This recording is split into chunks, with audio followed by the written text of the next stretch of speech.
যেন সবকিছুতেই বরকত দান করেন। নবী করিম সাল্লাল্লাহু আলাইহি ওয়াসাল্লামকে বড় ধৈর্যের সাথে চাচা লালন পালন শুরু করলেন। আর তারপরে চাচা চাইলেন যে ব্যবসা করার জন্য সামদেশে যাব। সামদেশে যাচ্ছিলেন।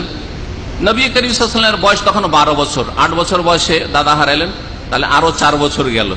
12 বছর যখন নবী সাল্লাল্লাহু আলাইহি ওয়াসাল্লামের বয়স, সেই সময় চাচা আবু তালেব সফরে যাচ্ছেন সামদেশে ব্যবসা বাণিজ্য করার জন্য। যাই কিছু ব্যবসা করে রুজি রোজগার করে আসি।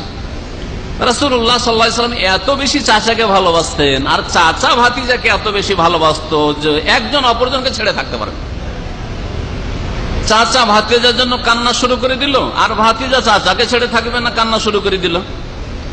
এই অবস্থা দেখে আবু তালেব বলছে যে বাবারে, তোকে ছেড়ে যাব না, চল আমার সাথেই চল, তোকে নিয়ে যাবো সামদেশে।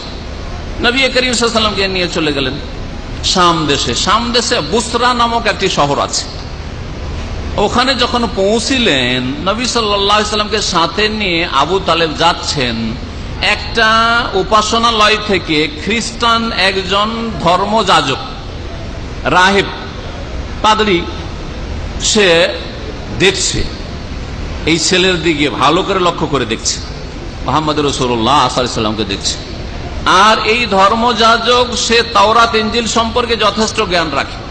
নবী করিম সাল্লাল্লাহু আলাইহি ওয়াসাল্লাম সম্পর্কে যে ভবিষ্যৎবাণী তাওরাত ইনজিলে রয়েছে তা সে ভালো করে জানে। নবী সাল্লাল্লাহু আলাইহি ওয়াসাল্লামের পিঠে যে খাতমে নবুয়ত রয়েছে সেই সম্পর্কে তার জ্ঞান আছে। সবকিছু মিলিয়ে জুলে রূপ, চেহারা, শরীরের ঢং ইত্যাদি দেখে, আর আরো কিছু লক্ষণ যেটা একটু পরে বলছি, দেখে ভাবলো যে অসাধারণ কোন ছেলে যাচ্ছে, কোন সাধারণ ছেলে না। ইনি তো সেই ব্যক্তি যার ভবিষ্যৎবাণী করা আছে আমাদের কিতাবে। ইনি তো হচ্ছেন শেষ রসুল, যেই রসুলের কথা বলা হয়েছে মুবাশশিরাম বিরাসূল ইয়াতি মিন বাদি ইসমুহু আহমদ। ঈসা আলাইহিস সালাম সুসংবাদ দিয়েছিলেন, তাওরাত ইনজিলে রয়েছে মুবাশশিরাম বিরাসূল, একজন রাসূলের সুসংবাদ দিয়ে ভবিষ্যৎবাণী করে যাচ্ছি। মিন বাদি, আমার পরে আসবে, ইসমুহু আহমদ, যার নাম হবে আহমদ, অধিক প্রশংসাকারী। আল্লাহ পাকের কাছে তার নাম আহমদ আসমানে। আর নবী সাল্লাল্লাহু আলাইহি ওয়াসাল্লামের দাদা রেখেছিলেন মোহাম্মদ। নবী সাল্লাল্লাহু আলাইহি ওয়াসাল্লামের দুটোই নাম, এছাড়াও আরো নবী সাল্লাল্লাহু আলাইহি ওয়াসাল্লামের বেশ কিছু নাম রয়েছে যেগুলি সহিহ হাদিস দ্বারা প্রমাণিত।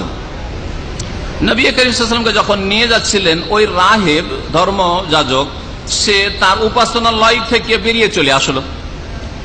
আসার পরে যে কাফেলার লোকের আরো লোকজন আছে, সাথী সঙ্গীরা অনেকে আছে, ওদের মাঝখানে এসে পৌঁছিল। আসার পরে নবী করিম সাল্লাল্লাহু আলাইহি ওয়াসাল্লামের হাতটা ধরে নিল।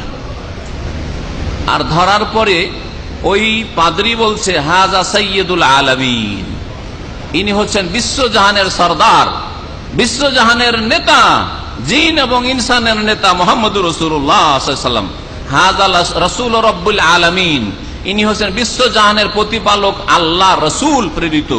হাযা ইয়াবাসুহুল্লাহু রাহমাতাল লিল আলামিন, ইনি সেই ব্যক্তি যেই ব্যক্তিকে আল্লাহ বিশ্বজাহানের মানুষের জন্য, বিশ্বজাহানের সমস্ত মাখলুকাতের জন্য, আলামিনের জন্য রহমত করে, করুণা করে প্রেরণ করবেন। ইনি অচিরেই রাসূল হবেন। এই কথা বললেন হাতটা ধরে। কালু, তখন কাফেলা যে সাথী সঙ্গীরা সব আরবের মক্কার লোক ছিল সব, তার মধ্যে আবু তালেবও ছিলেন। বলো, আমা ইলমুকা বিযালিক, কি করে জানলে তুমি? আরে তুমি ধর্মগুরু, তুমি চেনো না এই ছেলেকে, কার ছেলে, কে করতে গেছে তুমি চেনো না, কি করে জানলে যে রসুল হবে? আর এ হচ্ছে সৈয়দ, এ হচ্ছে নেতা, এ হচ্ছে অমক আর তমক, কি করে জানলে তুমি? কালা, তখন ওই পাদ্রী বলল, ইন্নাকুম হিনা আশরাফতুম মিনাল আকাবাতি, যখন তোমরা পাহাড়ের ঘাঁটি দিয়ে রাস্তা দিয়ে হেঁটে আসছিলে, তখন আমি খুব সূক্ষ্ম দৃষ্টিতে দেখছিলাম, লাম ইয়াবকা হাজারুন ওয়ালা শাজারুন ইল্লা খাররা সাজেদান, যে কোনো পাথরকে দেখছিলাম, গাছকে দেখছিলাম, যে নবী মুহাম্মদকে দেখে সিজদায় পড়ে যাচ্ছে সাল্লাল্লাহু আলাইহি ওয়াসাল্লাম। এই ছেলেকে 12 বছর ছেলে, 12 বছর, এখনো নবী হন নাই, মাত্র 12 বছর বয়স। 12 বছরের ছেলেকে দেখে আমি দেখছি যে পাথর সিজদা করছে, সাজার গাছপালা সিজদা করছে, আমি দেখতে পাচ্ছি, তোমরা দেখো নাই। ওয়ালা ইয়াসজুদানা ইল্লা লিনাবিয়িন, আর পাথর আর গাছে একমাত্র নবীকেই সিজদা করে, নবী ছাড়া কাউকে সিজদা করতে পারে না, নবী ছাড়া কাউকে সিজদা করতে পারে না। ওয়াইন্নী আরিফু বিখাতামিন নবুওয়া, আর আমি আর একটা লক্ষণ দেখেও চিনেছি। এই ছেলেকে এসে যখন দেখলাম যে পিঠের ওপর একটা আপেলের মতো, সেবের মতো হয়ে আছে, উঁচু হয়েছিল নবী সাল্লাল্লাহু আলাইহি ওয়াসাল্লাম, যেটা ছিল খাতমে নবুওয়াত, মোহরে নবুওয়াত যাকে বলা হয়। খাতমে নবুওয়াত মানে মোহরে নবুওয়াত। আসফালা মিন গুজরুফে কাতেফিহি, তার কাঁধের নিচে, মিসলা তুফাহা, আপেলের মতো। ওয়া ইন্না নাজিদুহু ফি কুতুবিনা, আর এই কথাগুলি আমাদের কিতাবে, গ্রন্থে, ইনজিলে লেখা আছে। তারপরে সেই পাদ্রী বড়ই আতিথ্যের ব্যবস্থা করলো, তাদের মেহমান নওয়াজি করলো এবং আবু তালেবের কাছে দরখাস্ত করলো।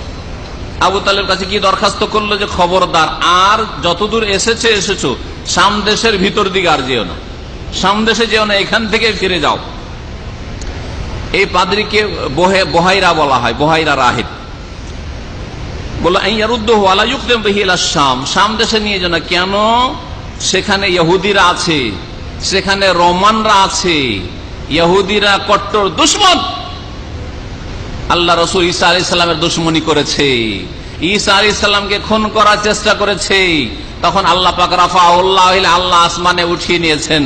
যদি তারা জানতে পারে যে এটা শেষ নবী হবে, আর শেষ নবী আমাদের বংশে বনু ইসরাইলে আসলো না, আরে মক্কায় চলে এসেছে, তো এখনই খুন করে দিবে। খবরদার, আর নিয়ে যেও না। আর এই রোমানরা রয়েছে, এরাও শত্রু মুহাম্মদুর রাসূলুল্লাহ, শেষ নবীর শত্রু। সুতরাং তোমরা এখান থেকে দয়া করে এই ছেলেকে ফিরিয়ে নিয়ে যাও।